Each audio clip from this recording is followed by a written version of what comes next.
S மக்களே, இன்றைக்கி episode முடிஞ்சது. கண்டென்ட்டை வாரி வாரி வாரி வாரி வழங்கிட்டாங்க.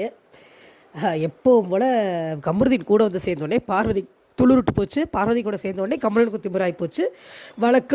வழக்கம் போல் ஒரு டர்ட்டி கேமை 2 பேரும் விளையாட ஆரம்பிச்சிட்டாங்க.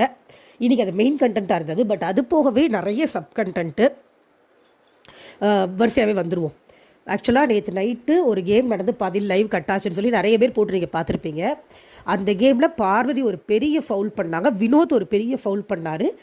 அதை காமிக்கவே இல்லை நம்மளுக்கு.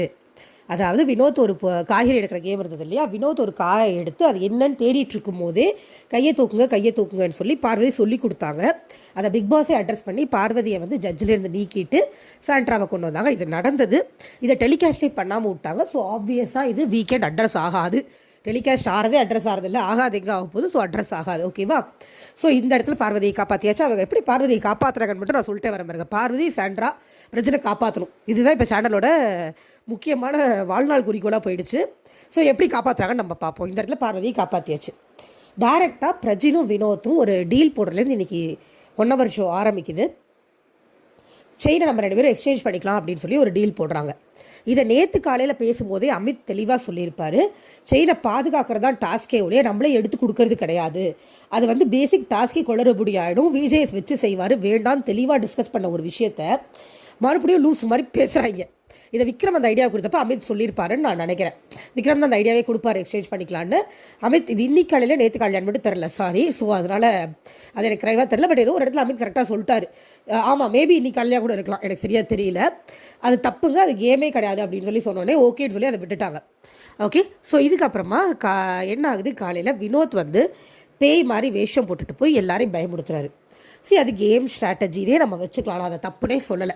எல்லாரையும் பயமுடுத்தி அங்கங்கன்னு ஓட விட்டு இவர் நகை எடுக்க ட்ரை பண்ணுறது கேம் ஸ்ட்ராட்டஜி அப்படின்னு நான் வச்சுக்கிறேன். இப்போ ஆதிரை வந்து சொல்கிறாங்க, இந்த மாதிரி பக்கத்தில் வந்து உட்காந்து கத்துறாரு, டென்ஷன் ஆகாதா அப்படின்ற மாதிரி ஆதிரை சொல்லும்போது இவர் வந்து நான் பண்ணலை கொண்டாட ஏதோ சொன்னோடனே ஏன்னு ஆதிரை கத்திட்டாங்க. அவங்க கத்துறதுக்கு ஈக்குவலாக இவரும் கத்துனாரு. இப்போ நம்ம 2 பேரில் யாருக்கு சப்போர்ட் பண்ணுறது? 2 பேர்கிட்டையுமே பொறுமை இல்லை. ஆதிரையும் கத்துறாங்க, வினோத்தும் எழுந்து போய் மிரட்டுற மாதிரி த்ரெட்டன் பண்ணுற மாதிரி கத்துனாரு. 2 பேருமே வார்த்தையை விட்டாங்க. ஆதிரையும் சொன்னாங்க உங்களால் திவாகர் வெளில போயிட்டாரு அப்படின்னு சொல்லிட்டு. வினோத்தும் சொன்னார் உன்னால தான் இங்கே இருக்கிறவங்க எல்லாம் போனாங்க அப்படின்னு சொல்லி.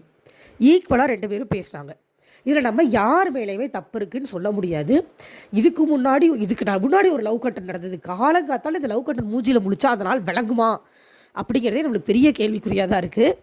நம்ம கமருதீன் சாரும் பார்வதி மேடமும் உட்காந்து ரொமான்ஸு. கருமம் அந்த கருமத்தை பார்க்கவே முடியல. இவங்க என்ன தெரியுமா நினச்சி பண்ணுறாங்க?